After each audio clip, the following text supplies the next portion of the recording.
السلام علیکم ورحمۃ اللہ وبرکاتہ۔ محترم ناظرین کرام، عورتوں کے لیے فٹنگ والا لباس، چست لباس اور بہت ٹائٹ لباس پہننا کیسا ہے؟ اللہ رب العزت نے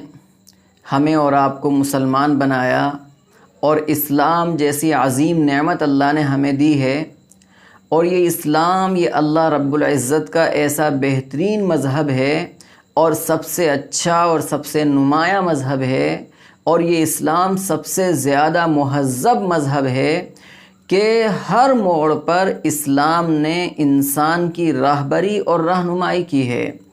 اس کی صبح سے لے کر شام تک کی زندگی میں بھی اسلام جو ہے اس کی راہبری رہنمائی کرتا ہے، شام سے لے کر صبح تک کی زندگی میں بھی راہبری کرتا ہے۔ ایسے ہی عبادات میں، معاملات میں، اخلاقیات میں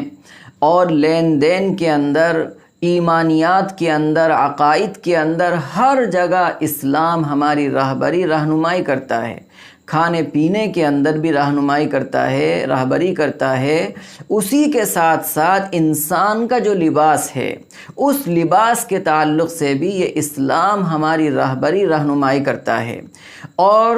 وہ رہنمائی یہ کرتا ہے کہ عورت کو اللہ رب العزت نے ایک پردے کا سامان بنایا، پردے کی چیز بنایا ہے۔ عورت کے معنی ہی آتے ہیں پردے کی چیز۔ تو عورت جب اللہ نے اس کو پردے کا سامان اور پردے کی چیز بنایا، تو اس کے لیے تو حکم یہ ہے کہ وہ پردے سے باہر نہ آئے۔ قرآن میں تو صاف صاف یہ کہا وَقَرْنَ فِي بُيُوتِكُنَّ کہ عورتیں اپنے گھروں میں ہی رہیں، کیونکہ گھر جو ہے وہ ان کے لیے ایک پردہ ہے، ایک پردے کی جگہ ہے۔ جیسے ہی وہ گھر سے باہر آ گئیں تو گویا کہ ایسا ہے کہ وہ پردے سے نکل چکی ہیں، وہ بے نقاب ہو چکی ہیں، بے برقع ہو چکی ہیں۔ تو اسی طرح جب لباس کا تعلق ہے تو لباس، یہ بھی ایسا لباس عورتوں کا ہونا چاہیے کہ اس کو پہننے کے بعد عورتوں کے جسم کا کوئی بھی حصہ یا کوئی بھی انگ یا کوئی بھی عضو نمایاں نہ ہو، وہ واضح نہ ہو، وہ دکھے نہیں، بلکہ جو ہے عورتوں کو ایسا ڈھیلا لباس اور ایسا لوز لباس جو ہے پہننا چاہیے کہ اس کو پہننے کے بعد جسم کا ایک ایک حصہ جو ہے وہ بالکل ساتر رہے، وہ محفوظ رہے، اور کوئی انگ جو ہے وہ ظاہر نہ ہو، دکھنے نہ پائے۔ اگر ایک عورت جو ہے ایسا لباس پہنتی ہے جو بہت فٹنگ والا ہے کہ اس کو پہننے کے بعد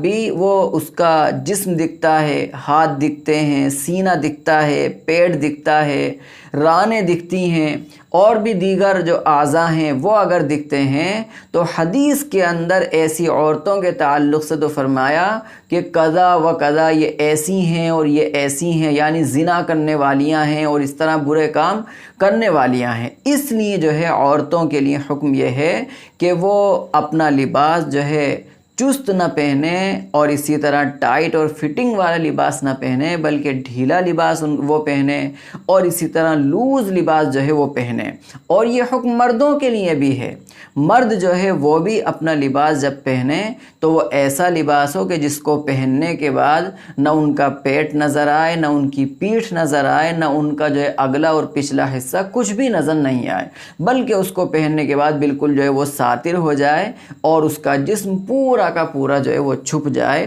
اور کچھ بھی ظاہر نہ ہو۔ تو اس لیے جو ہے عورتوں اور مردوں کے لیے حکم یہی ہے کہ لباس ڈھیلا ان کا ہونا چاہیے، ڈھیلا لباس پہننا چاہیے، اور چست لباس اور فٹنگ والے لباس سے بچنا چاہیے، تاکہ ان کی عزت بھی محفوظ رہ سکے اور وہ عفت اور پاک دامنی کے ساتھ بھی اپنی زندگی جو ہے وہ بسر کر سکے۔